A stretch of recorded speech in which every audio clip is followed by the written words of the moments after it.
আজকে গিয়ে রান্নবো মোরলা মাছের চচ্চড়ি। এই দেখো মাছগুলিকে কেটে নেওয়া হয়ে গেছে। তারপর আমরা টমেটোগুলিকে কুচি কুচি করে কেটে নেব। কুচি কুচি করে কেটে নিয়ে তারপর মাছগুলিকে ধুয়ে তার উপর দিয়ে টমেটোগুলি দিয়ে দেব। কুচি কুচি কেটে পেঁয়াজ দিয়ে দেব।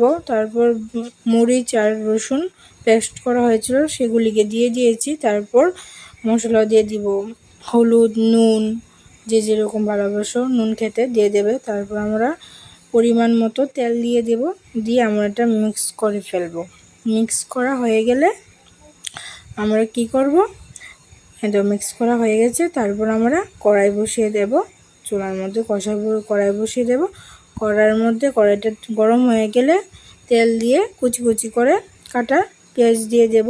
পেঁয়াজটা লাল হয়ে গেলে আমরা কি করব, মিক্স করা মাছগুলি একবারে দিয়ে দেব। দিয়ে নড়াচড়া দিয়ে একটু জল দিয়ে ঢেকে দেব, 20 মিনিটের মতো ঢেকে দেব। তারপর কষিয়ে এলে আবার একটু জল দিয়ে ধনেপাতা কুচি দিয়ে তারপর আমরা এটা নামিয়ে নেব। এই দেখো আমাদের মোরলা মাছ রেডি। বন্ধুরা তোমরা একবার ট্রাই করে দেখতে পারো।